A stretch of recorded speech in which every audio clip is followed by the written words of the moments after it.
Alright, this is the first time I'll be recording something, so we'll see how this works out. I thought I had a good setup, but I don't.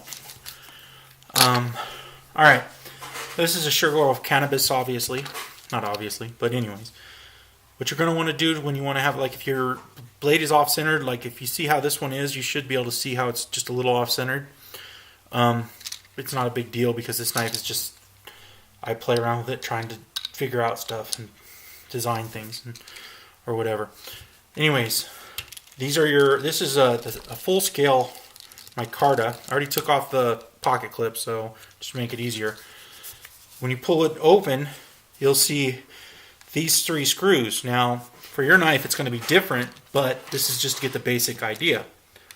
What you do is you loosen up these three screws just a little bit, like, you know, to where they're loose. And then they're loose. Now, you look here, see how the blade is, like if I push down on it like this, the blade pushes this way. Now if I push down on it like this, the blade pushes the opposite way. So that's how you play with it to make it center. You also, when you're doing it, you want to have this right here is the pivot.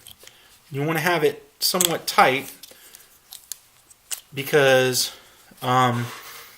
you want to be able to adjust it, and you base it off this. So as you do the pivot, you just tighten up the pivot tighter than normal, and then that's when you have access to these screws and you manipulate the knife. You slowly tighten these screws up again, just snug them down, not super tight, just barely tight. Then you got the knife, which is almost centered. It's really close to being centered. So then you go through your process of it's hard for me to show you because I can't see it because I'm trying to show the camera. I don't have a GoPro to put on my shoulder. So if you push on it, it moves it a little that way. Once you move it a little, just tighten up a couple screws real quick and then look at it. That's a little bit off. Just tweak it a little bit right there, and see how it's getting centered. It's centered now. So now you crank the rest of them down real tight to where you don't want it to move. Okay. You don't have to put your, since you're doing a single scale, you have a single scale, you don't have to put yours down like that.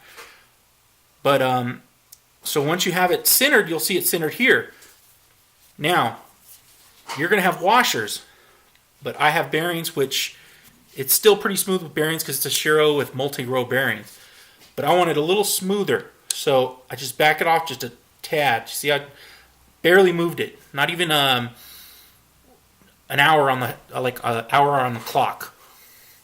And then it's still centered, and it'll flip real smooth. Now, if it's not centered, what's going to happen is you have your detent, which is touching the blade. It's going to not seat correctly, which is going to cause a crappy detent. See, right now I'm putting pressure on it. It's not popping because right now the blade's centered and everything geometrically is correct. See, I put pressure on it and it pops a little. Now, of course, if I want to flip it open, it'll flip open, but it's just showing you. So, if it's not centered, also, since you have washers here versus bearings, with washers, if you have it, it's got to be more perfect than anything. If it's not parallel between the center, the blade has to be centered, the back spacer has to be just there, and then you adjust it from there. Now, of course, if you have standoffs, you do the same thing. It's just the blade needs to be centered. If the blade is centered, then you shouldn't have a problem. So hopefully this helps, because I think most of your problem is the centered blade. All right, now I'm going to watch the video and see how stupid I sound. Bye.